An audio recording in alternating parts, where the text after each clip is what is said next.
it started off with an NBC report. It spread from there. Now Fox News is reporting it as well, that specific item.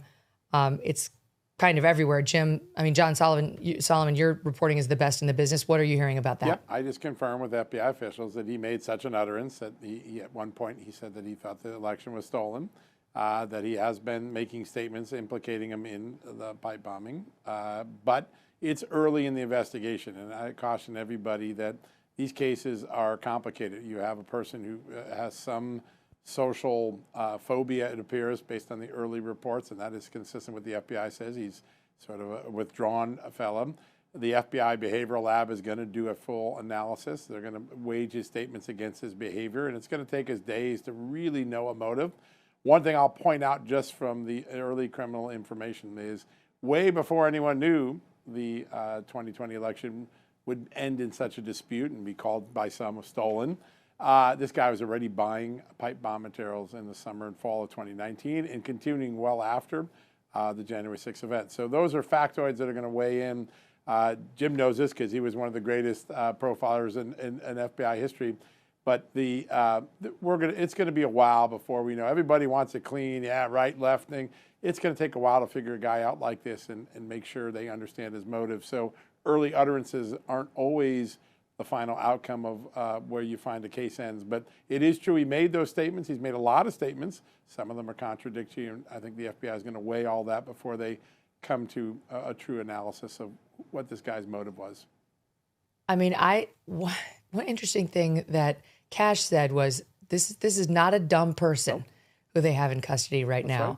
And there's a very interesting theory going around online right now about whether if his motivation for this attempted bombing was in fact related in any way to his belief that Trump actually won, what was going to happen on J6, whether he would somehow be included in so arguing that was his motivation in Trump's pardon of the January 6ers.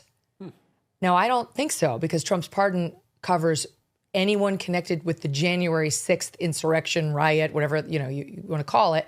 This guy's behavior all happened on J5 and before. He planted the bombs on J5. I don't think just even according to the letter of the pardon, he would be included.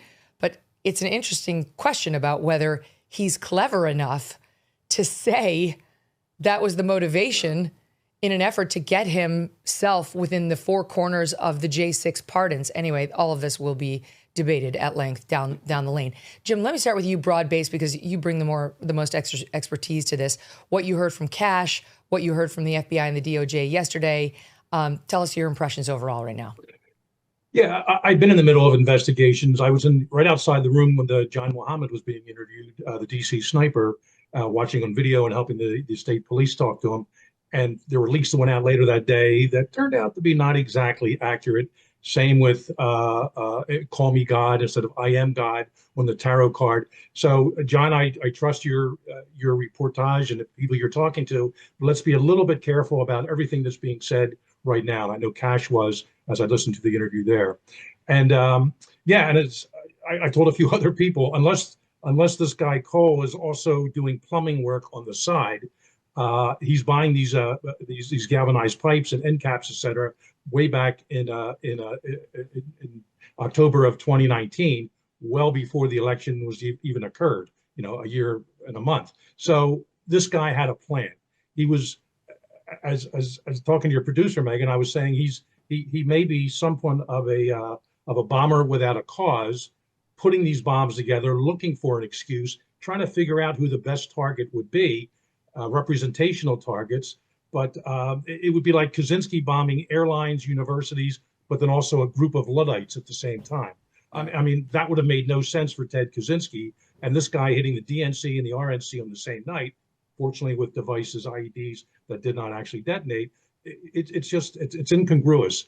And I just think he really didn't know exactly what he was doing, and he may be using as a convenient excuse that the election was contested, it wasn't fair to Trump or whomever, and that is why he used that reason to perhaps try to kill someone, but certainly make it look like he wanted to hurt someone.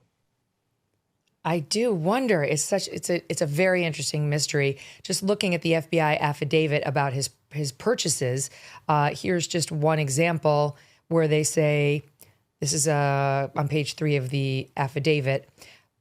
Both pipe bombs were manufactured using end caps, which were used to close the ends of the 8-inch pipe. The pipe bombs placed outside of the RNC and DNC contained a mix of both black and galvanized end caps.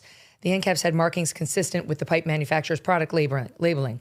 Cole, the defendant, purchased a total of 12 black end caps and 2 galvanized from 4 different Home Depots in Northern Virginia on or about the following dates: October 22nd, 2019, March 10th, 2020, June 20th, 2020, July 8th, 2020, and November 16th, 2020. So, I mean, only one of those dates is after the November election. All of the others precede the election, precede any hint of, Trump losing, contesting the loss. As I mentioned to Cash, when I first saw these dates, like June, some of the other dates that he made purchases on include June 1st and June 8th. I thought, oh, maybe it's a George Floyd thing, which happened May 25th, a week prior. But that doesn't track either because, as you pointed out, John, he made purchases October 22nd, 2019, long before George Floyd.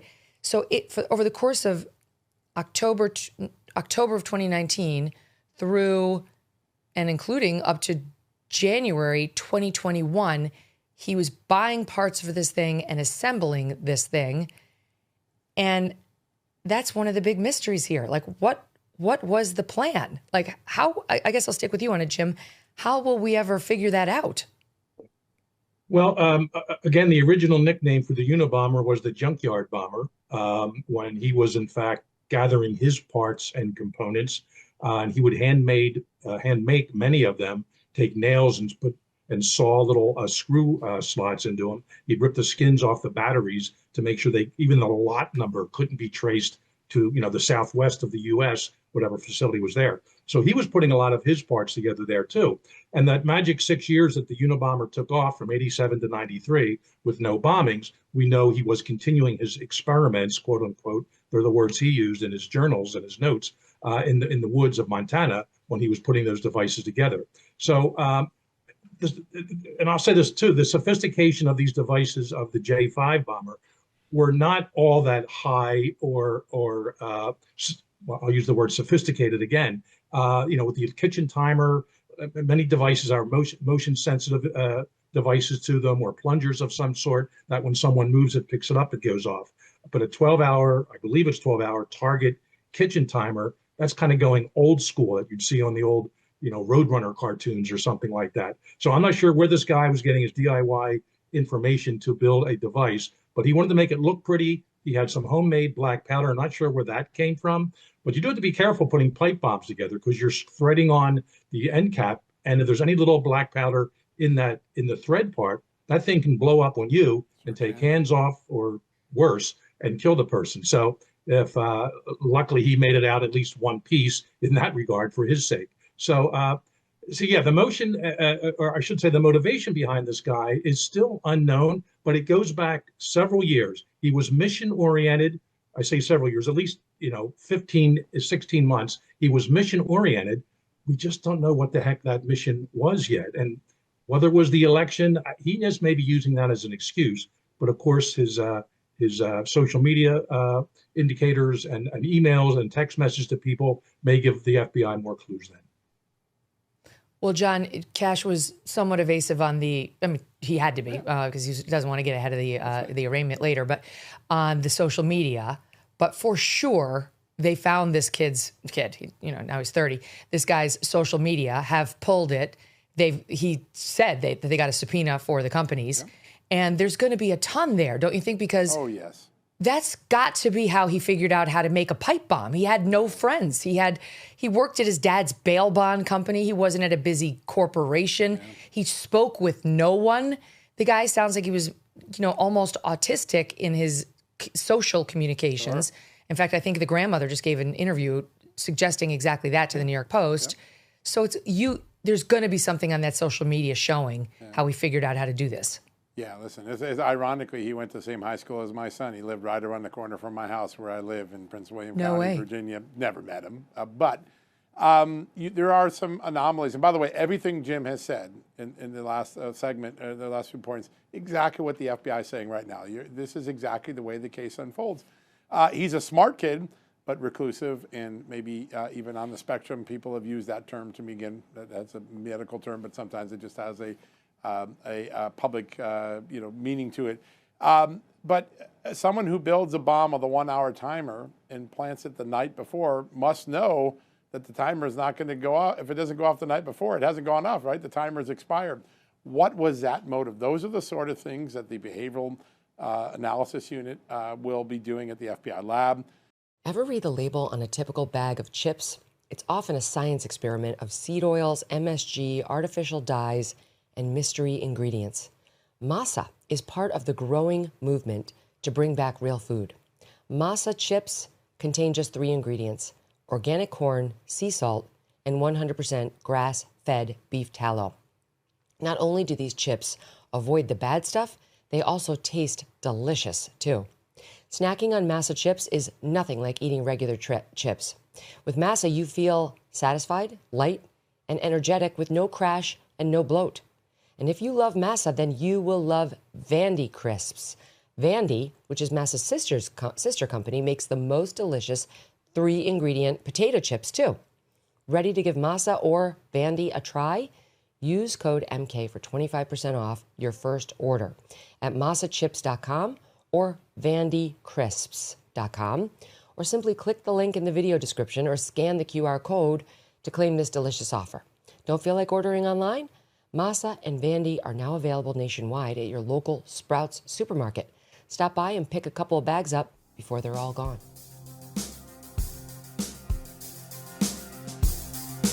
Thanks so much for watching. If you like what you just saw, hit the subscribe button for more clips and full episodes.